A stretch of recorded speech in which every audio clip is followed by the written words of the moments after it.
E nós aqui nesta manhã juntos estudaremos mais um pouco a respeito da vida do profeta Elias. Abra sua Bíblia, por favor, 1 Reis, capítulo 17.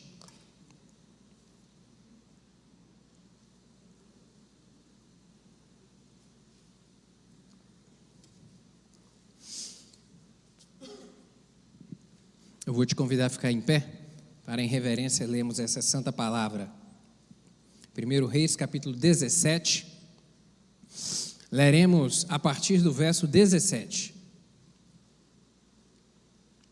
Diz assim a palavra do Senhor: E depois destas coisas, sucedeu que adoeceu o filho desta mulher, da dona da casa, e a sua doença se agravou muito, até que nele nenhum fôlego ficou. Então ela disse a Elias: Que tenho eu contigo, homem de Deus? Vieste tu a mim para trazeres à memória a minha iniquidade e matares meu filho? E ele lhe disse: Dá-me o teu filho. E ele o tomou dos seus braços e o levou para cima ao quarto, onde ele mesmo habitava, e o deitou em sua cama. E clamou ao Senhor e disse: Ó Senhor meu Deus, também até a esta viúva com quem eu moro afligiste, matando-lhe seu filho? Então se mediu sobre o menino 3 vezes e clamou ao Senhor e disse: Ó Senhor meu Deus, rogo-te, torne a alma deste menino a entrar nele. E o Senhor ouviu a voz de Elias, glória a Deus, e a alma do menino tornou a entrar nele e reviveu. E Elias tomou o menino e o trouxe do quarto à casa e o deu à sua mãe. E disse Elias: Vês aí, teu filho vive.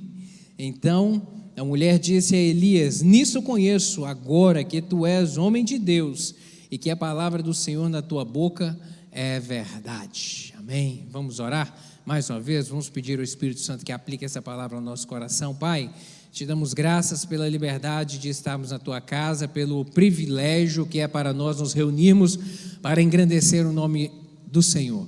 Esse culto é para o Senhor, pois só tu és Deus, Deus de poder, Deus de milagre, Deus de promessa, Deus de perto, não é Deus de longe, é Deus sempre presente, é Deus ajudador, misericordioso, Pai, justo, fiel, Deus de maravilha. Obrigado. Obrigado, e em nome de Jesus, agora em volta da Tua palavra, ó Deus, reunidos, eu lhe peço que o Teu Espírito Santo fale conosco, em nome de Jesus. Fala ao coração de cada um dos meus irmãos aqui de uma maneira individualizada, pessoal. Meu Deus, que a voz do Senhor seja audível ao coração de cada um nessa manhã. Se tem alguém que está por acaso angustiado ou preocupado, ou se tem alguma coisa, meu Deus, que o inimigo vai tentar utilizar para roubar a atenção, em nome de Jesus, repreenda. Meu Deus, guarda as mentes e guarda os corações nessa hora, para que a Tua palavra seja ouvida, em nome de Jesus. Me dê graça também, me ajude, Espírito Santo, a transmitir essa palavra. De mim mesmo eu não posso e não sou nada, mas é o Senhor quem fala.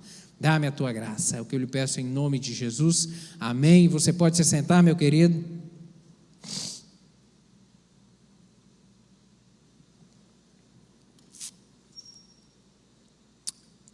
É necessário para a gente compreender o que está acontecendo aqui, entendermos o pano de fundo dessa história, o pano de fundo desse momento. Falamos a respeito, que o texto se trata a respeito do profeta Elias, e nessa manhã nós vamos estudar sobre a tragédia que Elias enfrentou. Uma tragédia, mas por quê? Onde? Onde é que o profeta estava? Que momento era esse? Qual circunstância era essa? O que estava acontecendo? O que estava sucedendo em Israel naquele momento ali? A nação estava vivendo um momento de caos, nação de Israel. Aqui nós estamos falando já do momento em que o reino está dividido, o reino do norte com a capital Samaria e o reino do sul com a capital Judá. O povo já não era um país só, uma nação só, eram 2 reinos aqui.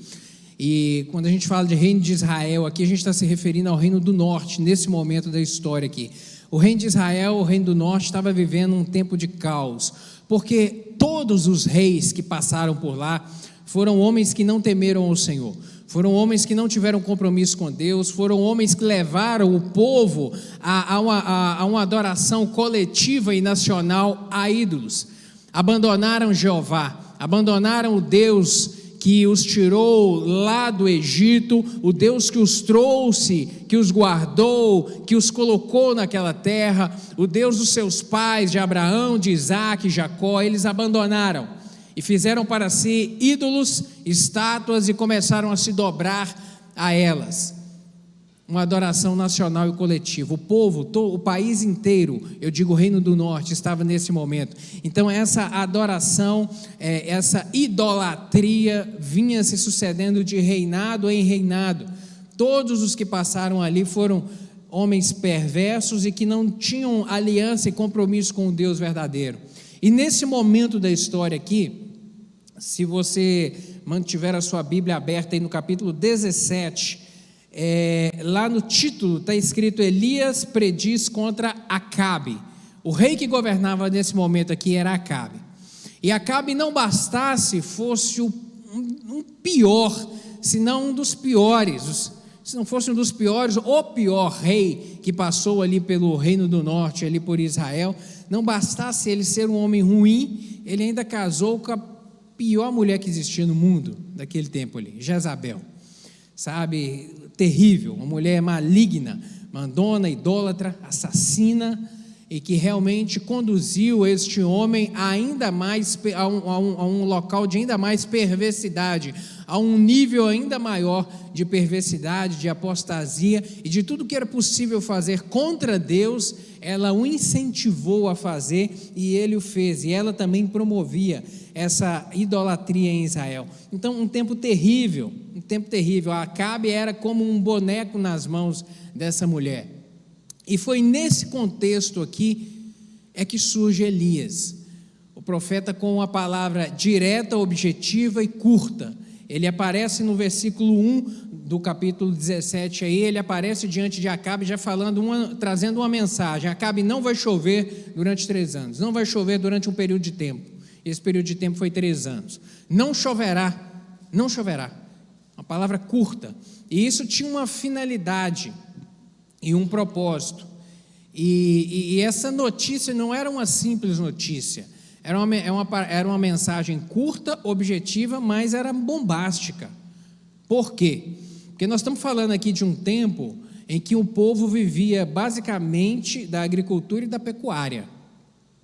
Hoje, século 21, com toda a tecnologia, com todos os recursos que temos, com sementes geneticamente modificadas, mais fortes, ainda assim, quando se tem um tempo de estiagem maior, ainda assim ocorre quebra de safra, ocorre um prejuízo na produção imensa.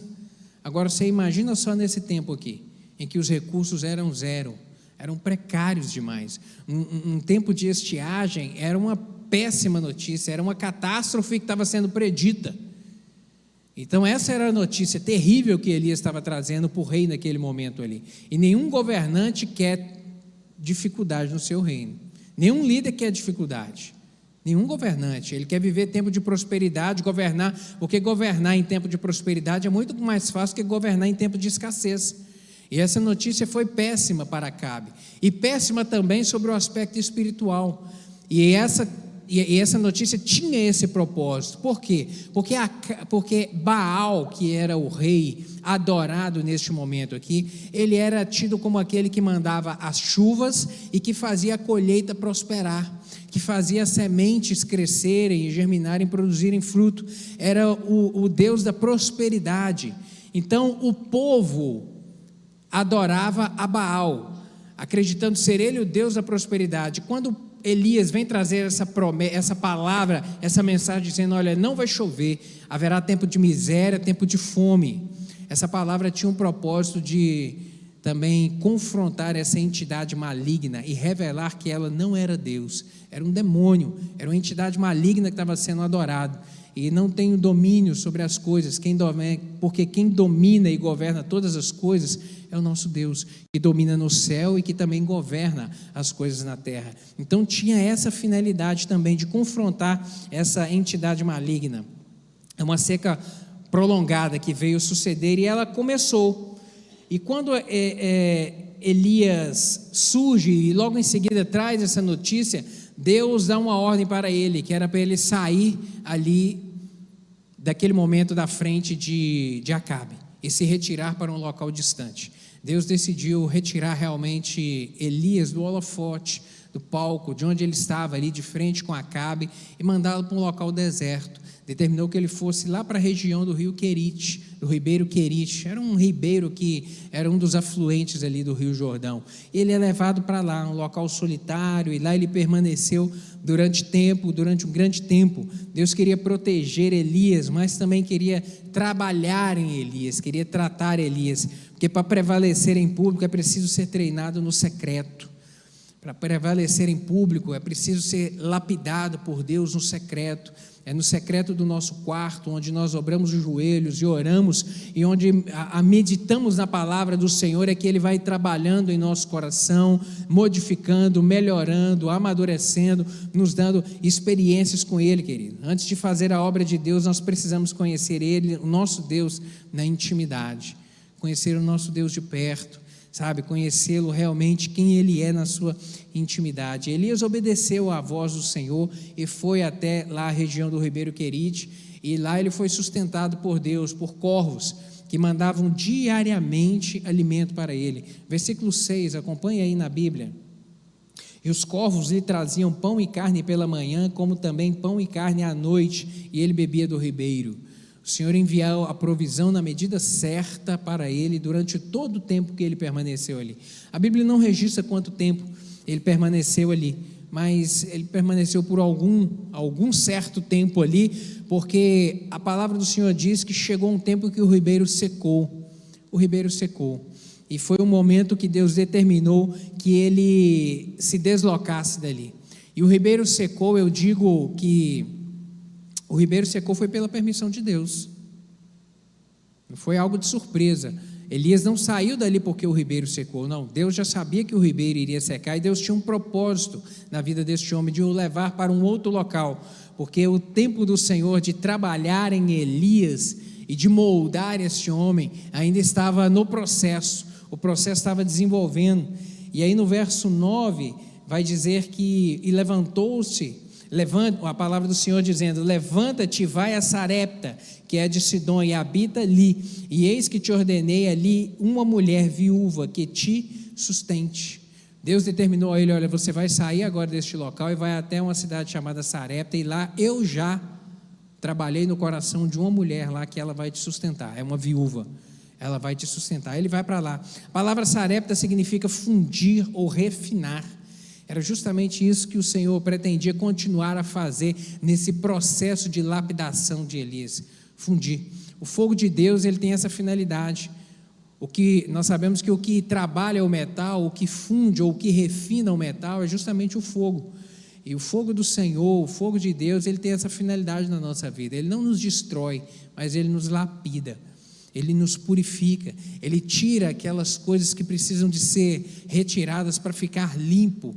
Essa é a finalidade, esse é o propósito do fogo do Senhor. E o Senhor tinha a finalidade de forjar em Elias um caráter ainda mais fortalecido, um caráter moldado àquilo que era o propósito de Deus para a vida desse profeta, desse homem do Senhor, porque havia ainda uma grande obra a ser feita, havia algo ainda para o Senhor operar de uma maneira extraordinária na vida de Elias. Ele não sabia de nada. Quando vemos no capítulo 18 e os seguintes, os grandes acontecimentos ainda na vida de Elias ainda estavam por vir.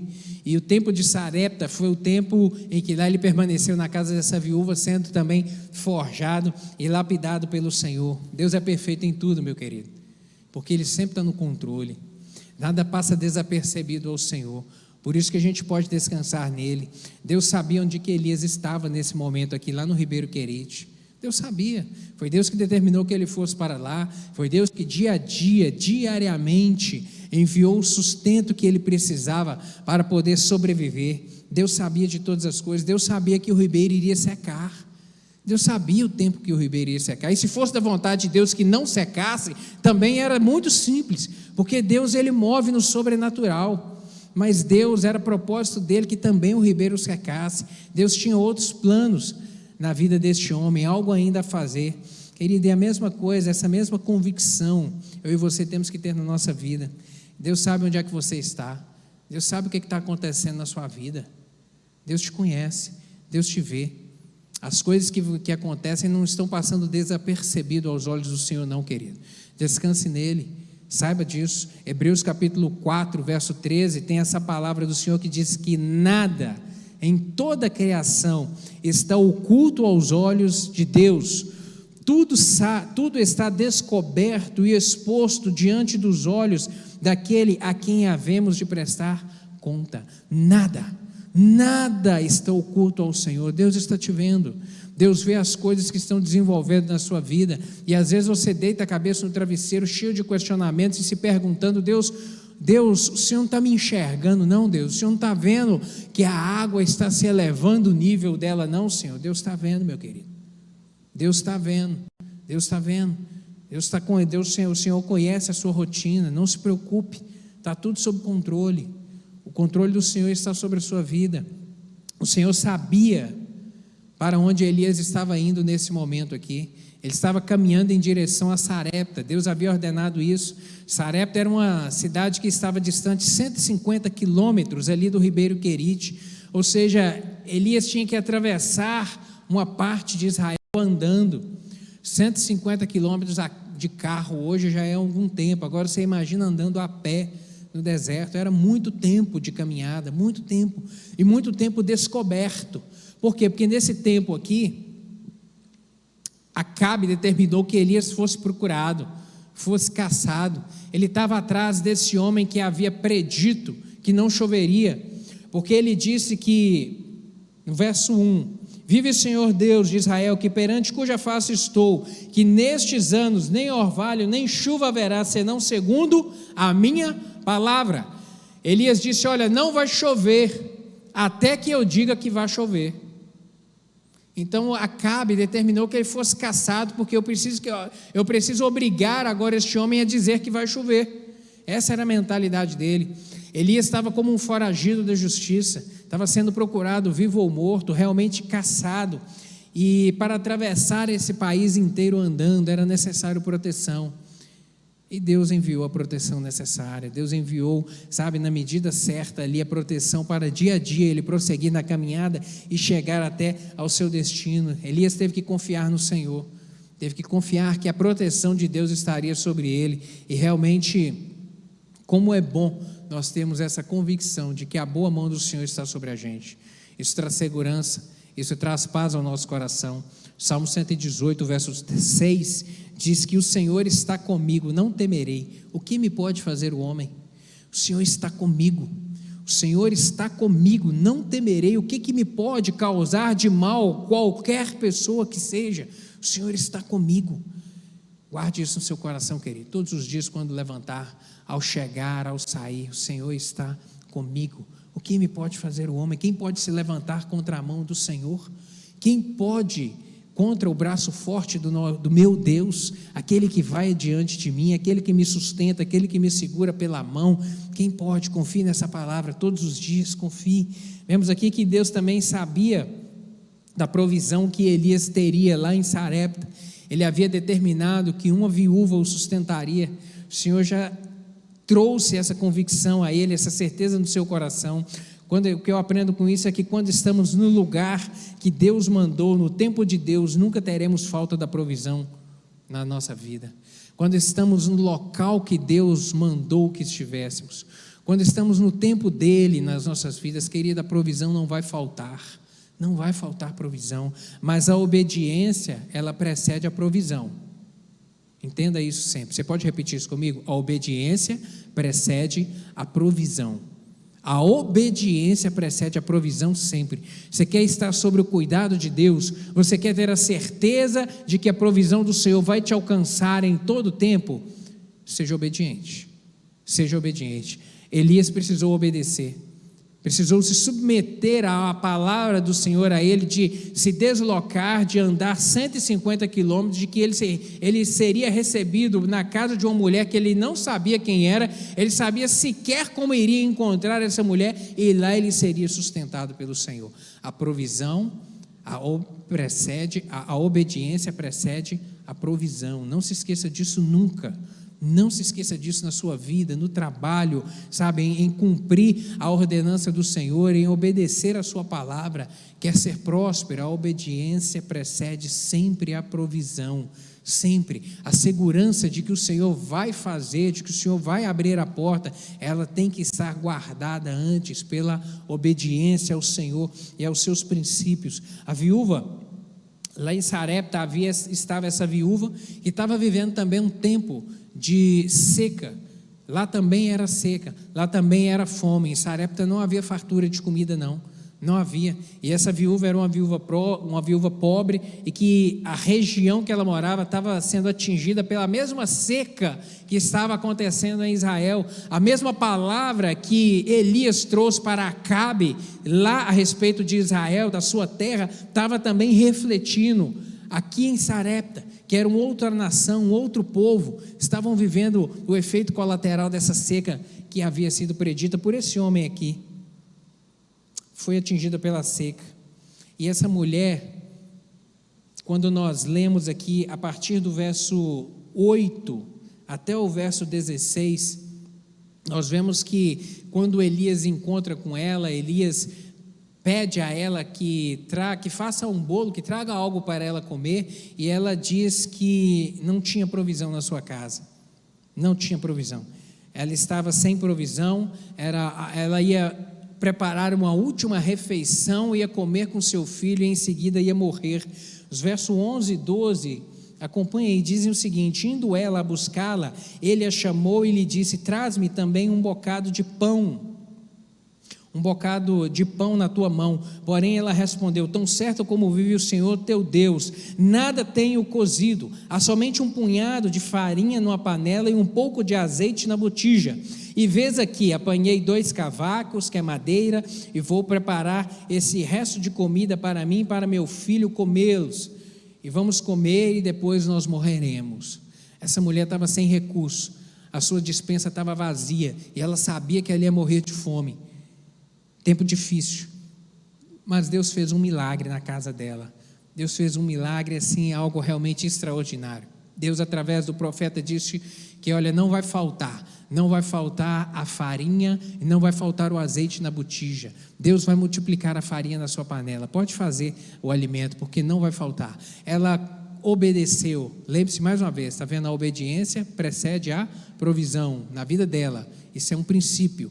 Ela obedeceu e Deus assim fez. Deus sustentou, Deus de uma maneira extraordinária multiplicava diariamente a farinha da panela e o azeite na botija, e não faltou. Deus sustentou essa viúva e seu único filho durante todo esse tempo de calamidade, de seca, de fome que estava acontecendo na terra. Deus sustentou.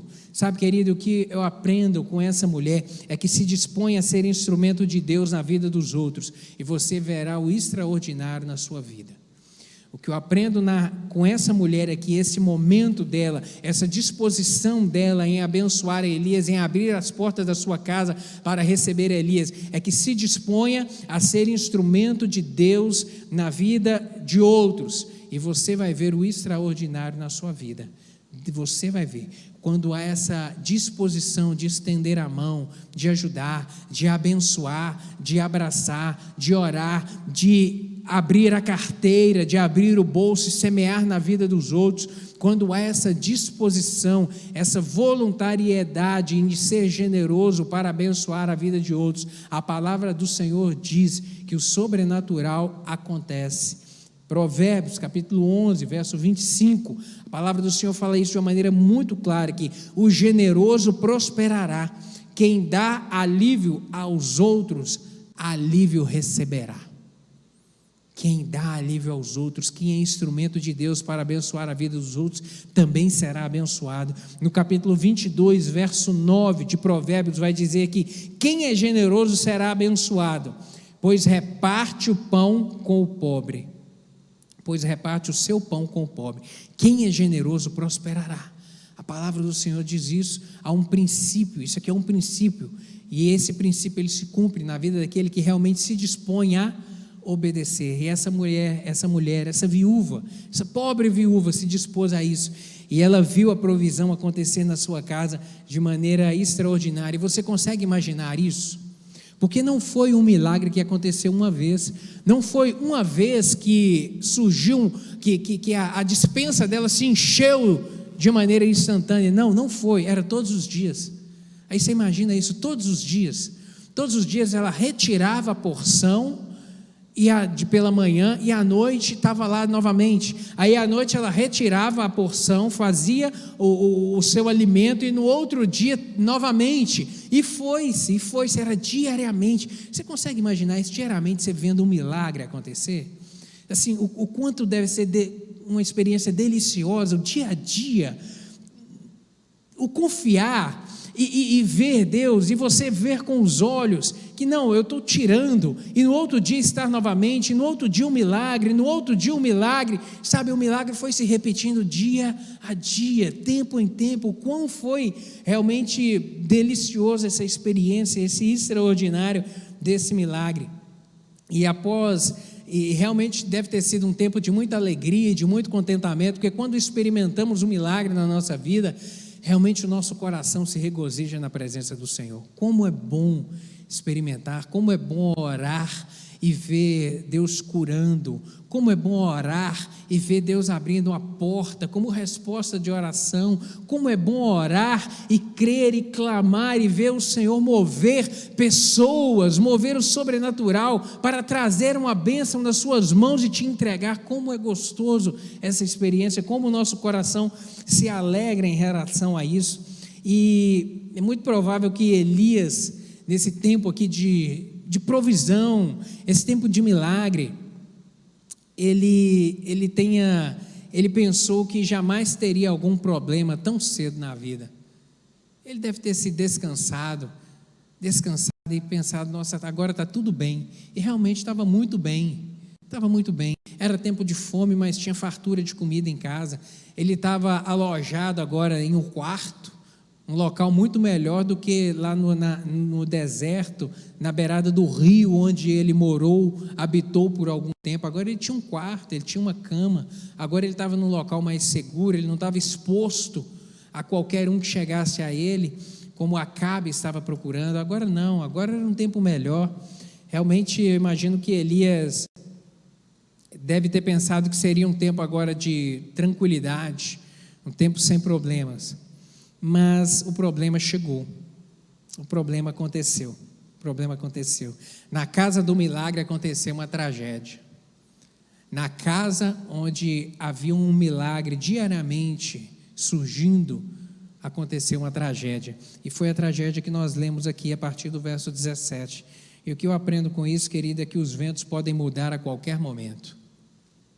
Os ventos podem mudar a qualquer momento. Qualquer momento muda de direção, a qualquer momento pode surgir um imprevisto, a qualquer momento, sabe, as coisas podem sair do fluxo normal delas, a qualquer momento, e a gente tem que estar confiando no Senhor, de que mesmo quando os ventos mudarem, o Senhor continuará no controle, porque Ele é o dono do vento, porque Ele é o Deus que controla o vento, porque nada passa desapercebido ao controle desse Deus. Provérbio 3, verso 5 vai dizer isso.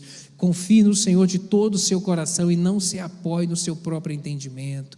Confie no Senhor de todo o coração, assim de maneira intensa, e não se apoie na força do seu braço, não se apoie naquilo que você acha, ou que você pensa, ou que a sua mente pode raciocinar. Não, confie no Senhor, confie na provisão do Deus que tudo pode. Salmo 37, verso 5 vai dizer isso: entrega o teu caminho ao Senhor, confia nele e o mais Ele fará.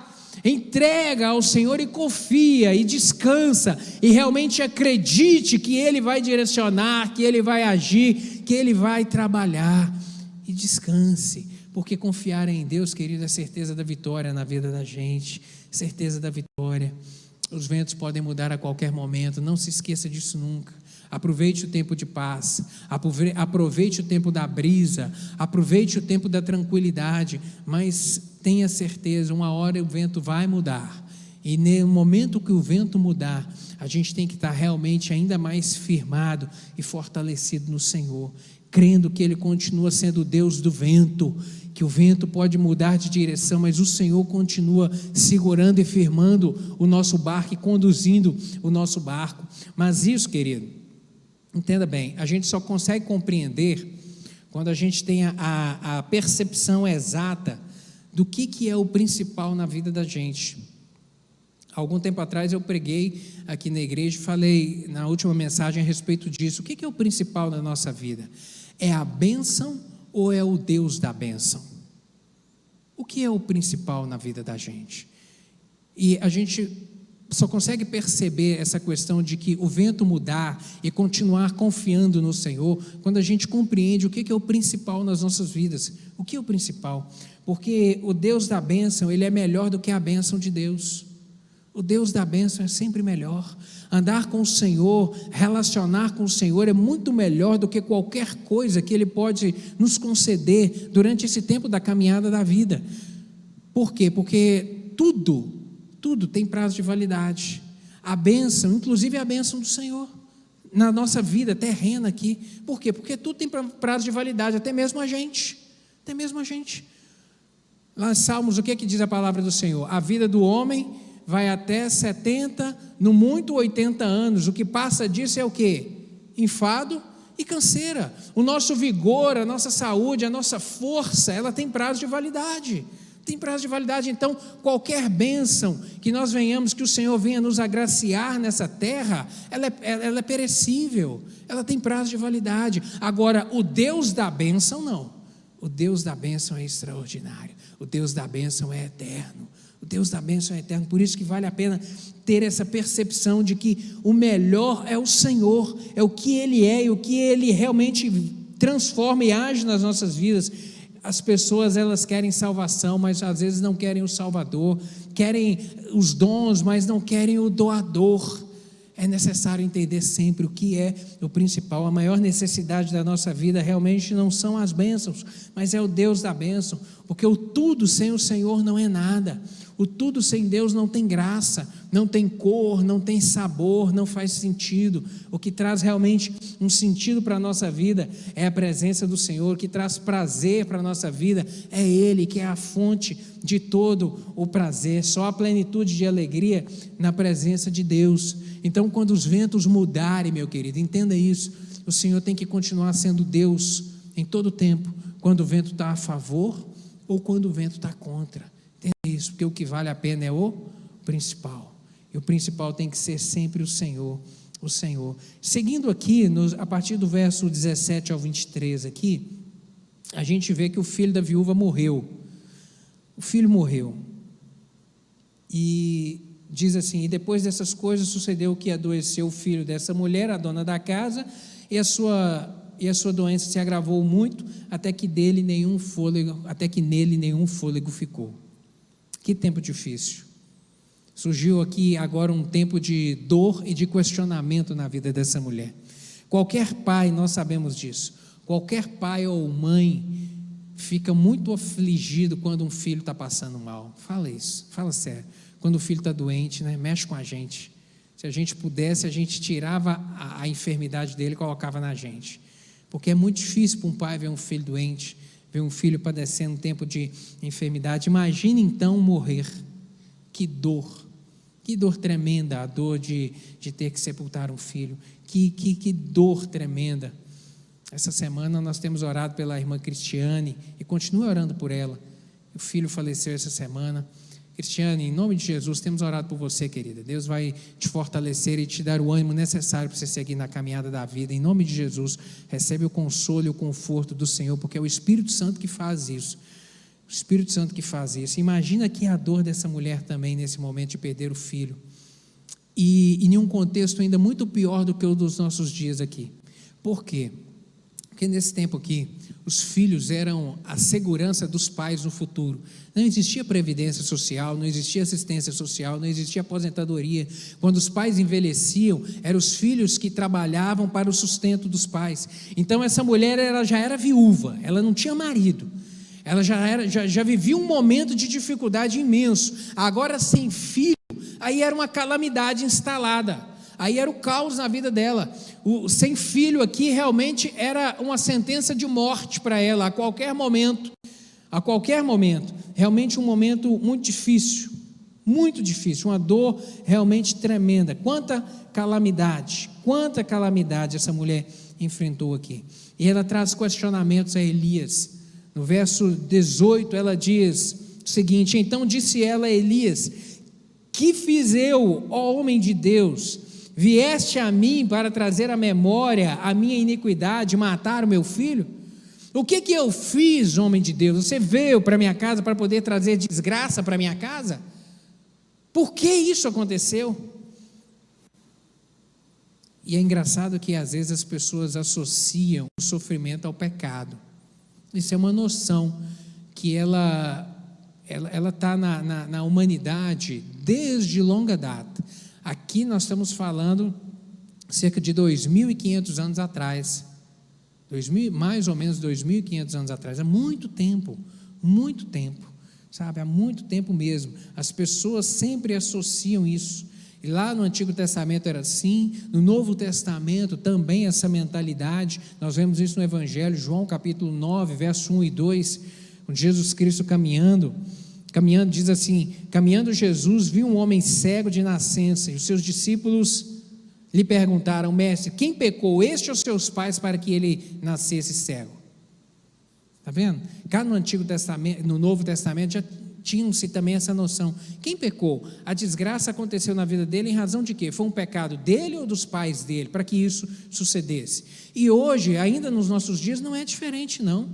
Ainda nos nossos dias, por vezes as pessoas pensam isso, que a enfermidade, que a dor, que a tragédia sucedeu às vezes numa casa ou numa família em razão de um pecado, em razão de algo. E nós vemos aqui essa mulher dizendo isso: olha, homem de Deus, vieste a mim para trazer à memória a minha iniquidade, matares o meu filho?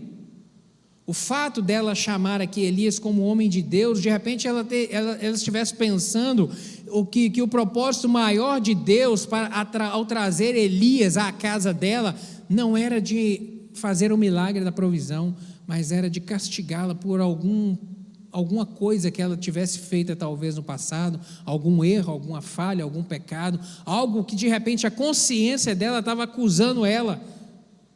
E ela vem trazer este questionamento a Elias nesse momento aqui. E aqui é necessário a gente ter um entendimento a respeito de dor, sofrimento e problemas na vida da gente.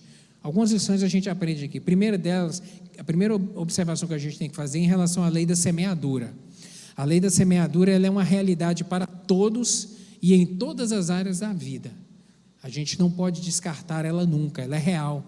Gálatas capítulo 6, verso 7, a palavra do Senhor diz isso: não vos enganeis, de Deus não se zomba, pois tudo aquilo que o homem semear, isso ele colherá.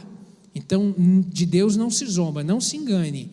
A lei da semeadura, ela é real. Tudo aquilo que o homem semear na vida dele, ele vai colher. Se ele semeia amor, ele vai colher amor. Lembra do princípio da generosidade? Se ele semeia na vida das pessoas, ele também receberá na vida dele. Então, tudo aquilo que o homem plantar, ele receberá. Uma outra verdade também é que Deus disciplina e corrige seus filhos. Hebreus capítulo 12, versos 4 a 6 dizem isso.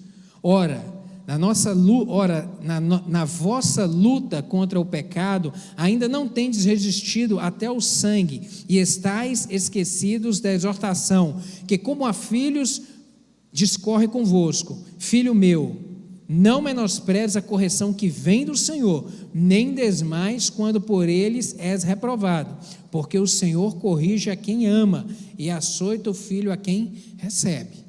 Por vezes Deus corrige, por vezes a dificuldade vem, a porta se fecha, por vezes o tempo da sequidão chega, porque é correção do Senhor, é verdade, nós não podemos menosprezar isso. Então, a gente está falando de lei da semeadura e a gente está falando de correção do Senhor. É possível, mas a gente nunca pode associar todo sofrimento ou tragédia ao pecado. Lembre-se disso. Lembre-se disso, para não fazer um falso juízo, um juízo de valor errado a respeito da circunstância. Um grande exemplo que a gente vê disso é Jó. Ele sofreu uma perda tremenda, ele sofreu um tempo de catástrofe na vida dele, ele sofreu assim tudo que de pior poderia suceder a uma casa, a uma família, a um homem. Faliu, ficou pobre da noite para o dia, perdeu seus filhos, de repente todos os filhos, e ficou doente, ficou sentado em cinza, coçando seu corpo com cactos. Realmente uma tragédia inimaginável, um caos absoluto na vida dele. Mas a Bíblia diz, lá no livro que leva o seu nome, no capítulo 1, verso 1, que ele era um homem íntegro, reto, temente a Deus e que se desviava do mal. Íntegro, reto, temente a Deus e que se desviava do mal. E os amigos que vieram confortá-lo não conseguiram entender isso, e ficaram vasculhando na sua vida e questionando a ele se de repente ele não tinha algo de errado, algo escondido na vida dele, porque era inconcebível já desde aquele tempo. Jó, ele é mais ou menos contemporâneo lá de Abraão, então é de muitos anos atrás, é de muito tempo. Então lá desde aquele tempo, essa concepção de sofrimento associado ao pecado, e não é isso que aconteceu na vida de Jó, porque realmente foi um homem que temeu ao Senhor. Deus, querido, entenda isso, Ele não é um déspota, Ele não é um desmancha-prazer, Ele não é alguém que fica com uma lupa sobre as nossas vidas, procurando o mínimo erro para nos açoitar, para nos penalizar, para nos punir. Não, o nosso Deus não é isso. Essa visão não é compatível com o caráter de Deus, com aquilo que Ele demonstra na sua palavra, que Ele demonstra ser um Deus de amor e um Deus de misericórdia. 1 João capítulo 4, verso 8, a palavra do Senhor diz que aquele que não ama, não conhece a Deus, porque Deus é amor. Deus é amor. Salmo 36, verso 1 diz que rendei graças ao Senhor, porque Ele é bom, porque a sua misericórdia dura para sempre, para sempre. Ele é longânimo, Ele é Deus bom, Ele é Deus rico em misericórdia, Ele é um Deus perdoador, Ele é um Deus que realmente nos ama. Essa mulher aqui estava então vivendo um momento de questionamentos, um momento de dor e um momento de grande questionamento. E no verso 19 que nós vemos a resposta de Elias em relação a isso. A viúva, ela não era apenas pobre, agora ela estava também em luto. O único filho havia morrido, e ela vem agora colocar a culpa em Elias. Por que, homem de Deus, você veio trazer a tragédia na minha casa? Ela ainda joga a culpa em Elias, e Elias ficou em silêncio. Nós vemos aqui que Elias não se defendeu, Elias não foi discutir com ela, Elias não foi trazer as suas razões a ela, Elias não abriu a boca para poder acusá-la de nada, para jogar no seu rosto algo que ela mesma estava confessando que de repente era um problema dela lá do passado. Não, nós não vemos Elias fazer isso aqui em momento nenhum, Elias respeitou a dor daquela mulher, a dor daquela mãe. E em momentos de grande aperto e dor é comum as pessoas buscarem algum culpado, né? No momento de dor, no momento de uma tragédia, é comum buscar um culpado. Aconteceu por quê? Essa história é antiga, lá no Éden nós vemos isso. Quando Deus confronta Adão em relação ao seu pecado, o que ele diz? Não, é a mulher que tu me deste, ué. E quando confronta a mulher, o que ela diz? Não, é a serpente. Então esse negócio de achar um culpado, de empurrar a responsabilidade para alguém e não assumir a sua responsabilidade, nós vemos isso é natural do homem, desde sempre é assim, em momentos de grande aperto. E o profeta, em vez de se defender aqui, ele recebe o menino morto, sobe para o quarto onde ele estava hospedado e vai orar, vai clamar ao Senhor. Sabe, Elias vai desabafar, mas ele vai desabafar com Deus. Ele vai no seu momento, no seu local secreto, no local onde ele tinha para poder conversar com Deus, ele vai realmente clamar ao Senhor no seu local de oração. Eu aprendo aqui algumas lições com Elias, nesse momento aqui. Primeiro, respeite a dor dos outros. Respeite a dor dos outros. Respeite aquilo que o outro está sofrendo, a angústia da alma. Respeite isso, desenvolva isso. Um outro princípio que eu aprendo aqui: não seja ágil no procurar um culpado. Não, ela errou também, ela não tinha que ter jogado a culpa em Elias. No momento de dor, não se preocupe em procurar culpados, não seja rápido em empurrar a culpa para alguém. Eu aprendo também que não perca tempo com discussões inúteis. Elias não ficou discutindo com ela o porquê ou o que aconteceu. Não, Elias, não perca tempo com discussão inútil, querido. Não perca tempo. Gaste suas energias em buscar solução. Gaste suas energias em buscar solução. A solução é perdoar? Perdoe. A solução é pedir perdão? Peça. A solução é trabalhar? Levante, sacode a poeira e vai trabalhar. Gaste a sua energia com a solução. Encontre o que é a solução e empenhe a sua energia nisso. A solução é orar. Vá orar.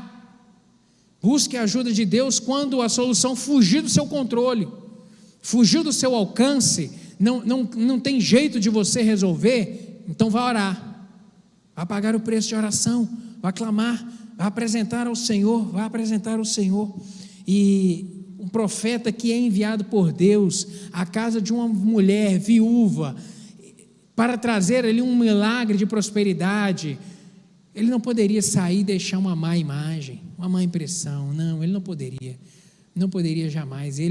Não poderia simplesmente virar as costas naquele momento para ela ir embora. Não, ele foi pagar o preço de oração, ele foi buscar a solução com Deus, que tudo pode. Elias não respondeu às perguntas dela, ele simplesmente no verso 19, ele diz: dá-me o teu filho, dá-me o menino, e foi orar, apenas isso. Sabe, querido, eu aprendo com Elias que é melhor conhecer a Deus do que saber o porquê. É melhor conhecer a Deus porque saber o porquê das coisas. Porque os porquês, a gente nunca vai saber de todos eles. A razão por que as coisas estão acontecendo, a gente nunca vai saber. Deus, ele não nos tem que dar satisfação em relação às coisas. Então, o porquê, muitas vezes a gente não vai compreender. Muitas vezes você não vai compreender o porquê que isso está acontecendo na sua vida. Ou às vezes você só vai entender lá na frente. Depois que o tempo passar, é que você vai olhar para trás e vai falar: agora eu sei por que isso aconteceu, agora eu entendi. Então é melhor conhecer a Deus, é melhor. Nos momentos de prejuízo e de tragédia, pare de buscar explicações, pare de buscar explicação, pare de querer compreender. Não, querido, confie no Senhor. É no momento da pressão que nós demonstramos quem é Deus para nós. É no momento da pressão que a gente revela aquilo que nós temos e que nós conhecemos, e que nós sabemos, e que nós demonstramos a respeito do Senhor.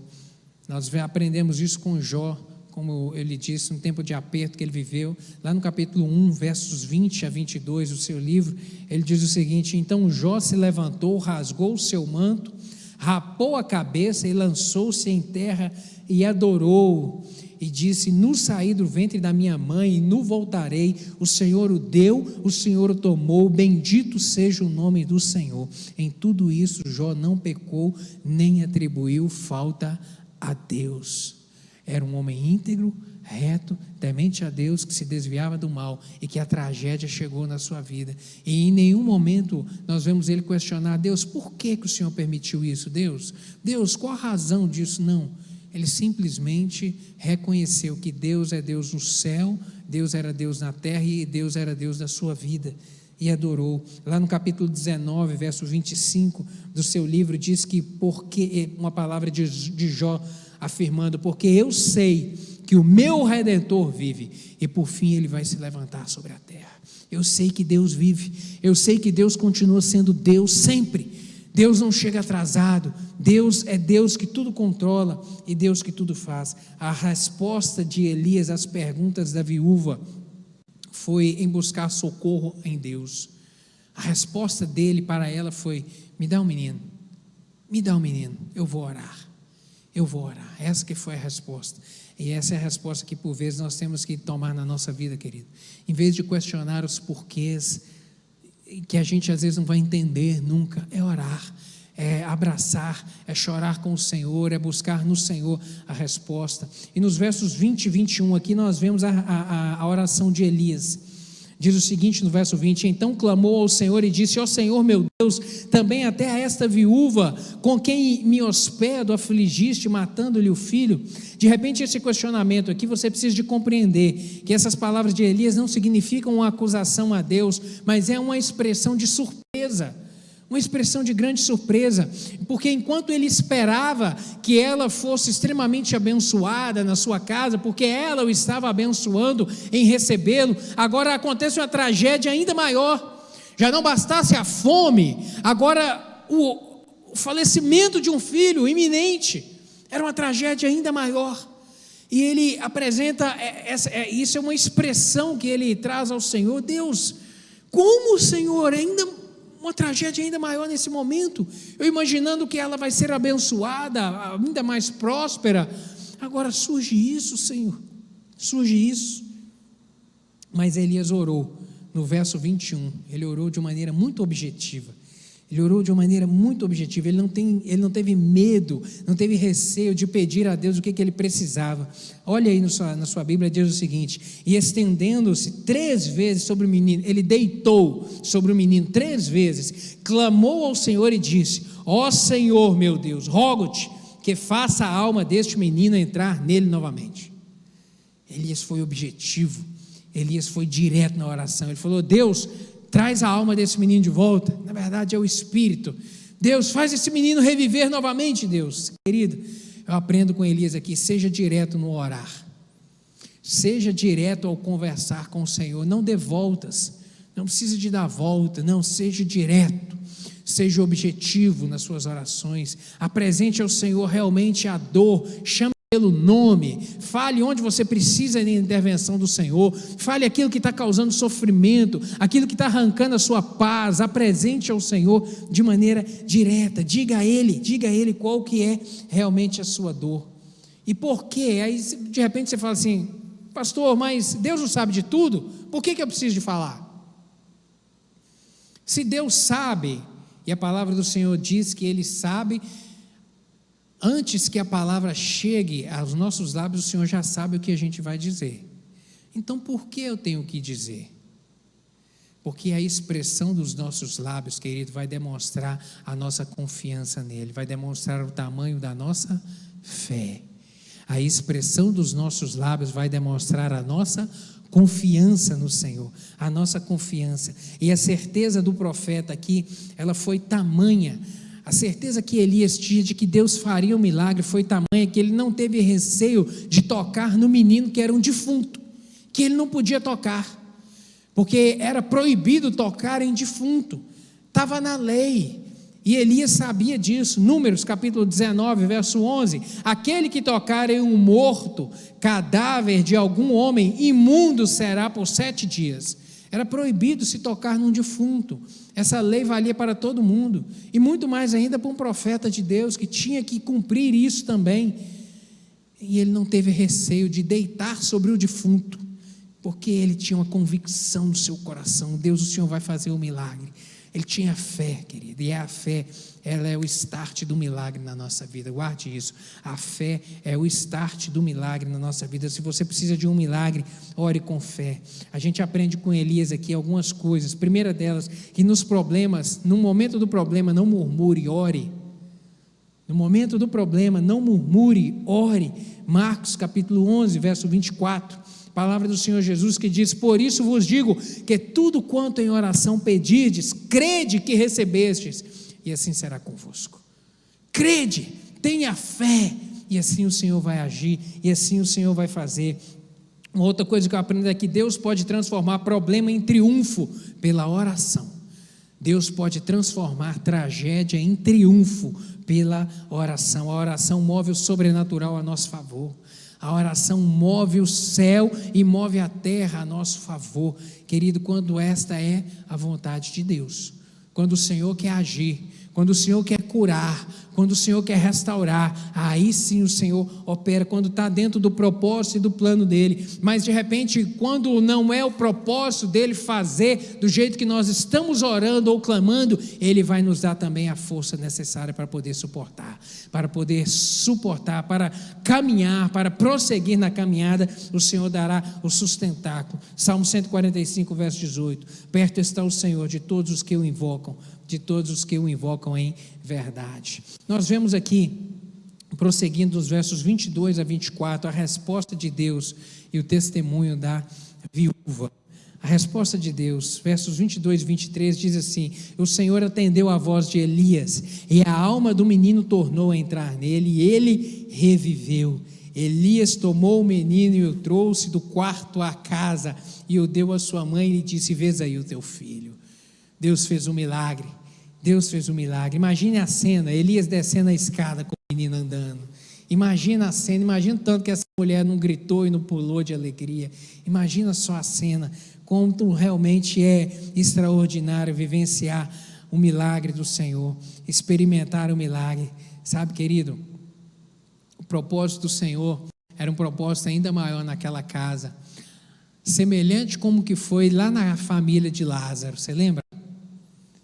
A família de Lázaro, quando Lázaro adoeceu e as suas irmãs Marta e Maria mandaram um recado para Jesus: Jesus, vem curar o nosso irmão está doente, a situação está triste. E Jesus propositalmente se delonga por mais alguns dias, e ele chega 4 dias depois que Lázaro havia morrido, e as suas irmãs vêm questionar a Jesus: Jesus, se o Senhor está lá em João capítulo 11, versos 21 e 32, Jesus, o Senhor chegou atrasado. Jesus, se o Senhor estivesse aqui, meu irmão não teria morrido se o Senhor estivesse aqui. O Senhor chegou atrasado, Jesus.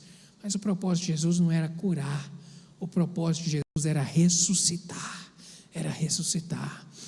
Era um propósito ainda maior, era algo ainda mais extraordinário aos nossos olhos, assim como foi na casa daquela viúva. Não bastasse, o Senhor não queria apenas operar o milagre ali da multiplicação, Ele queria dar a Elias uma experiência extraordinária de que Deus opera algo ainda maior do que os nossos olhos podem ver e do que a gente pode pensar. Elias nunca tinha visto o morto ressuscitar, ele não tinha essa experiência, e Deus naquele momento queria proporcionar a ele essa experiência, porque eu repito, Elias estava em Sarepta. Sarepta é lugar de fundir. Deus estava fundindo Elias, Deus estava forjando Elias, porque uma obra ainda maior, Elias ainda estava para ser instrumento de Deus, estava para poder realizar ainda. O Senhor queria curar. Não murmure, querido, não murmure quando você não entender o caminho para onde Deus está te levando.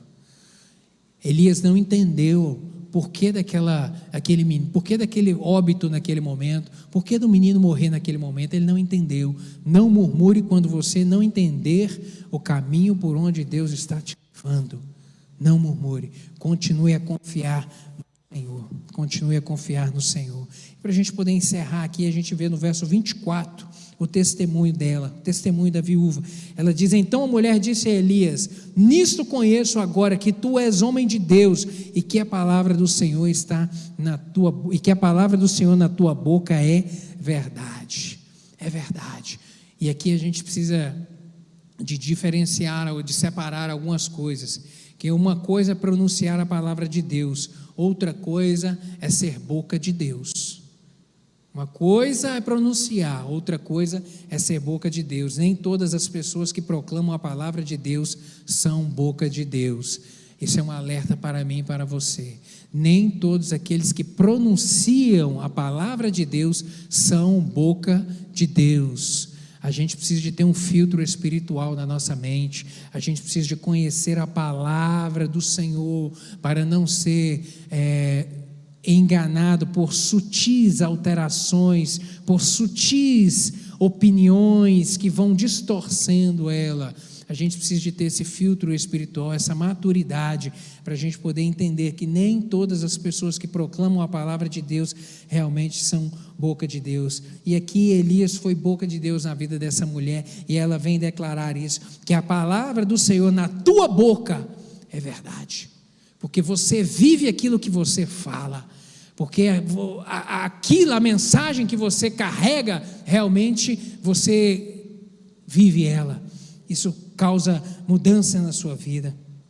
Esse momento aqui, depois dessa experiência, Elias estava realmente mais preparado, melhor preparado para os desafios que ele iria enfrentar. Os milagres, eles servem pelo menos para duas coisas: para exaltar o nome do Senhor, sempre.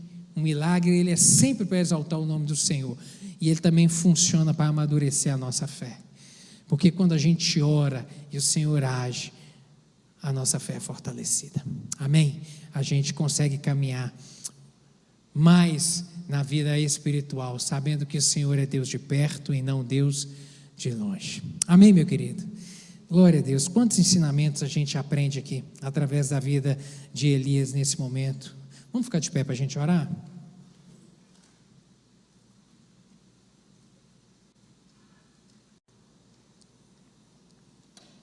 A obediência precede a provisão. Não se esqueça disso. A obediência precede a provisão. Se dispõe a ser instrumento de Deus na vida de outros, e você vai ver o extraordinário na sua vida. Os ventos podem mudar a qualquer momento, mas Deus continua sempre no controle. É melhor conhecer a Deus do que saber o porquê. É no momento da pressão que nós demonstramos quem é Deus para nós. Seja direto ao conversar com Deus, não murmure quando você não entender o caminho para onde Deus está te levando. São algumas das lições que eu aprendi aqui, e eu tenho certeza que o Espírito Santo comunicou coisas ao seu coração aí. Gostaria que você fechasse os olhos para nós orarmos. Se essa palavra fez sentido no seu coração, coloque a mão aí no seu peito, vamos orar juntos, porque fez muito sentido para mim. O Espírito Santo falou muita coisa ao meu coração. Pai, obrigado. Obrigado pela tua palavra, obrigado por esses ensinamentos, ó Pai, que ela transmite a nós, por essa experiência que o Senhor concedeu ao teu profeta Elias. Ó Deus, onde o Senhor levou a Sarepta, ó Deus, ao local onde o Senhor tinha a finalidade de forjar o caráter dele, meu Deus, e nesse tempo que a gente está vivendo, às vezes a gente imagina que a gente está vivendo Sarepta também. Alguns aqui estão vivendo esse tempo de ser forjado pelo Senhor, meu Deus, de ser trabalhado pelo Senhor. Meu Deus, trabalhe em nós, ó Deus, amadureça-nos a cada dia mais, em nome de Jesus, meu Deus. Mas o Senhor é Deus de perto e não de longe, o Senhor é Deus que faz milagre, o Senhor é o Deus que provê. Meu Deus, nos ajude a compreender os princípios da palavra do Senhor. A obediência, ela vai sempre preceder a provisão, ao milagre do Senhor. Meu Deus, nós podemos entrar com confiança ao trono da graça, meu Deus, sabendo que o Senhor é um Deus vivo, que controla o vento, que controla as coisas na nossa vida, meu Deus, e que se nós tivermos fé e clamarmos e orarmos, o Senhor há de responder a nossa oração. Meu Pai, em nome de Jesus, ó Deus, que isso seja verdade na vida dos meus irmãos, Pai, que possamos experimentar milagre, meu Deus, aqueles que nessa manhã aqui precisam de uma intervenção do Senhor, precisam de um sobrenatural do Senhor, uma provisão, meu Deus, de repente um milagre de ressurreição de alguma coisa, um sonho que morreu, meu Deus, um desejo que se foi, meu Deus, o Senhor pode fazer coisas novas nessa manhã. Eu lhe peço que o teu Espírito Santo traga vida, meu Deus, ao coração de cada um, meu Deus, e complete essa palavra com sinais e com prodígios, para a honra e glória do teu santo nome. É isso que eu lhe peço em nome de Jesus, amém e amém. Deus te abençoe grandemente, meu querido.